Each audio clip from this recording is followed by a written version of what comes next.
Bienvenue sur Bulle de Bonheur, le podcast pour prendre le temps d'être heureux. Nous sommes Raphaël et Alban, chercheuses inconditionnelles de Bulle de Bonheur. Ce podcast est propulsé par les Jeux de minutes et publié tous les jeudis. Aujourd'hui, nous vous partageons l'épisode numéro 22, Je vis pour me faire du bien. Oh là là, mais qu'est-ce que ça me chicote! Moi, j'adore rire.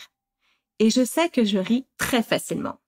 Un film, mes filles, un ami qui rit, un chien qui fait une drôle de tête, et hop, j'éclate de rire. Mais quelquefois, on me dit que je ris vraiment pour un rien. Alors là, ça me chicote. Est-ce un problème de rire pour un rien? Est-ce qu'on peut rire de tout? Avec le rire, nous avons la chance incroyable d'avoir un outil puissant à portée de main qui nous fait vivre une expérience tant physique, chimique que relationnelle. Nous savons en effet que le corps et l'esprit sont indissolublement liés. Ils fonctionnent comme des vases communicants. Donc, ce que nous faisons à notre corps a des conséquences sur l'intellect et l'affectivité qui influent à leur tour sur notre organisme. Et oui, nous sommes des êtres d'unité. L'impact du rire est tellement fort que des études ont démontré que nous pouvions agir sur notre état d'esprit en riant.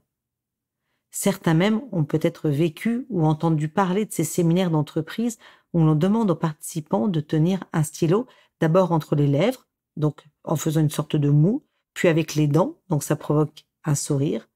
Cette expérience provenant de la théorie du feedback facial selon laquelle les mouvements du visage provoquent des mouvements de l'esprit. Même si ces théories sont un peu remises en cause aujourd'hui, il est certain que le lien entre sourire, rire et bien-être est indéniable. Rire, c'est bon pour le corps. Le rire sollicite de nombreuses parties de notre corps. Je ne vais pas toutes les énumérer là, maintenant, parce que je risque de vous perdre en cours. En voici juste quelques-unes. Tout d'abord, les muscles. 400 muscles quand même sont mobilisés. Mais aussi le cœur, les poumons, l'abdomen et bien entendu notre cerveau, avec notamment la libération d'endorphines. Alors les endorphines, on en a déjà parlé, elles combattent la production d'adrénaline et de cortisol qui est responsable de notre stress. Et les endorphines procurent une sensation de détente qui peut durer jusqu'à 45 minutes. Ça vaut le coup de les solliciter avec abus. Rire peut être aussi assimilé à la pratique d'un sport. Mais attention, pas d'excuse pour ne pas en faire à côté. Certains médecins, comme le docteur William Frey, qui est un psychiatre américain et qui est père de la gélotologie, et oui, la gélotologie, c'est l'art d'étudier le rire, ses effets sur le corps et le tout avec une perspective psychologique et neuroscientifique. Il précise, ce monsieur Frey, que 1 minute de rire sont équivalents à 10 minutes d'aviron. Ça vaut vraiment le coup. Rire, c'est aussi un moyen de diminuer la douleur et le seuil de souffrance d'une personne, de stimuler le système immunitaire et de lutter contre les maladies cardiaques. Bref, vous l'avez compris, c'est un puissant remède dont notre corps raffole. Rire, c'est bon pour le moral. Rire aide à maintenir une attitude positive et optimiste. C'est un allié précieux pour notre santé émotionnelle car il élimine les émotions désagréables. Parce qu'en fait, c'est impossible de se sentir anxieux, en colère ou triste lorsqu'on rit. Le pouvoir du rire va même plus loin, car il aide à combattre les idées noires. En effet, physiologiquement, il est impossible de rire et de penser en même temps. Donc, un bon fou rire et nos pensées négatives sont court-circuitées. Mais vous me direz, quand on a des idées noires, on n'a pas forcément envie de rire. C'est vrai que quand on a des idées noires, on n'a pas envie de rire. Et c'est pour cela que si le rire n'arrive pas à vous, il peut être utile de vous équiper d'une boîte à outils du rire pour vous aider à aller vers ce rire si libérateur. Il a par ailleurs été prouvé qu'en plus de réduire le stress et augmenter l'énergie, le rire permet de se maintenir focalisé et être plus efficace. Le rire nous met dans un état d'esprit qui nous amène à voir les situations avec une perspective plus réaliste et moins menaçante. Cette attitude plus détendue va faciliter également l'apprentissage, car ça va réduire la peur de l'échec ou la peur de l'erreur, et ça va apporter une dose de confiance dans l'avenir et dans les possibilités de solutions. Il est alors aisé de comprendre que ce cercle vertueux va nous amener à développer notre créativité, on est en fait plus détendu, donc on a une meilleure distance vis-à-vis de la peur de l'échec, notre esprit est donc plus souple. Et on va s'ouvrir à des possibilités alternatives. On va avoir une imagination augmentée et ça va nous permettre de voir les choses sous un angle différent. Quoi de meilleur pour le moral? Rire, c'est bon pour les relations. Il est important de savoir rire de soi. Mais attention, loin l'idée de se ridiculiser ou de se cacher derrière une attitude cynique ou ironique, voire même de se servir du rire comme d'un paravent ou d'une protection face à de la gêne ou de l'embarras.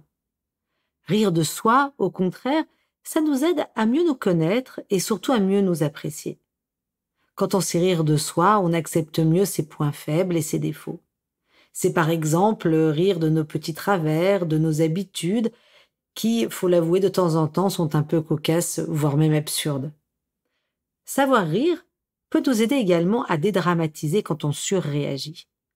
L'humour nous permet de relativiser, d'avoir un regard plus juste sur la situation et donc d'adopter à terme un comportement plus adéquat. Enfin, après un bon fou rire et qui ne l'a pas vécu, on se sent plus léger et plus détendu. Si le stress nous tient dans un étau, le rire, lui, il est la clé pour nous défaire de ce carcan. Il crée en nous un espace qui va nous dénouer et qui va nous libérer. Rire seul, c'est bien. Rire avec les autres, c'est encore mieux. Pourquoi c'est encore mieux?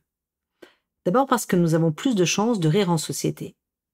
En effet, le docteur Robert Provine, neuroscientifique américain qui étudie le rire depuis plus de 25 ans, révèle que la plupart des rires surgissent rarement en réaction à une blague ou à de l'humour. C'est seulement 10 à 15% des cas. Mais le rire survient juste après des phrases très banales. Ce qui est indispensable, c'est la présence d'une autre personne. On rit en moyenne 30 fois plus dans un contexte social que seul. Rire en société est bon également pour faire tomber les barrières et ça, on l'a tous vécu. Cela nous permet de rentrer dans un groupe plus facilement et de nouer des relations. Le rire favorise les liens affectifs entre les personnes. Le rire va améliorer la coopération, la communication, la romance aussi. C'est un facteur de longévité des relations. Le rire est un langage simple et universel qui communique la joie et la paix. Et, en plus, il est très contagieux. Allez, je change de regard. Alors qu'un enfant rit en moyenne 30 à 40 fois par jour, l'adulte occidental ne rirait plus que 1 minute par jour. Au secours! Et si nous décidions de mettre plus de rire dans notre vie, ça pourrait être quand même une belle idée. Mais alors, comment faire en pratique? Alors, tout d'abord, on va mettre de côté tout type de rire, comme les rires nerveux, les rires jaunes, les rires moqueurs ou vengeurs, ou même des rires de dérision. Mais nous allons parler de rire sain, joyeux, communicatif et positif. C'est incontestable que certaines personnes ont plus de facilité à rire que d'autres. Mais il est toujours possible d'intégrer le rire dans notre quotidien. Alors, comment faire? Quelques petites idées. Tout d'abord, commencer la journée par un sourire. Tout d'abord, un sourire à nous-mêmes, devant notre miroir en nous préparant le matin, et puis à tous ceux que nous croisons. Alors notamment dans une famille où il y a des adolescents, démarrer par un sourire vers notre adolescent de temps en temps un peu bougon peut pas être une bonne idée. Sourire à son enfant, sourire à son conjoint aussi, va mettre tout de suite du baume dans le quotidien. Le sourire, c'est vraiment un premier pas très efficace vers le rire, avec lequel il partage de nombreux bénéfices. On peut aussi se rapprocher de n'importe quelle source de bonheur ou de rire. En fait, pour tout simplement se laisser contaminer. Allez faire un tour sur notre page Facebook ou Instagram, @jeu2minutes, vous verrez plein de choses, de sources de bonne humeur. Écouter les podcasts aussi est une source de bonne humeur. Se constituer aussi une boîte à rire et dans lesquelles on va pouvoir puiser à volonté, surtout quand le moral baisse. On va pouvoir regarder, par exemple, une vidéo qui nous a fait rire ou un extrait d'une scène de nos films cultes, écouter un humoriste qui nous amuse ou des enregistrements de rires d'enfants. Ça, moi, personnellement, j'aime beaucoup réécouter des rires d'enfants. Ou alors repasser la scène qui a provoqué notre dernier fou rire. Une autre idée. Essayez de passer du temps avec des gens qui rient, avec des gens qui jouent, qui s'amusent. Les enfants, les animaux de compagnie, les adultes joyeux et positifs peuvent être de belles sources pour passer du temps à rire. Une autre solution aussi, c'est s'inscrire à un atelier du rire, à une séance de yoga du rire. D'ailleurs, je suis formatrice de yoga du rire, j'ai pris beaucoup de plaisir à faire cette formation. Et puis, regardez aussi toutes autres pratiques qui sont proposées par les partisans de la thérapie par le rire. Reconnu donc comme un facteur de bonne santé, les spécialistes recommandent environ 10 minutes de rire par jour pour un adulte. La moyenne se situe, comme je le disais tout à l'heure, à environ 1 minute par jour. Alors, êtes-vous déterminé à augmenter votre score ? Et hop, je me lance. Si j'ai bien compris, 1. Rire permet de se sentir vivant et a des bienfaits sur notre organisme et notre morale. 2.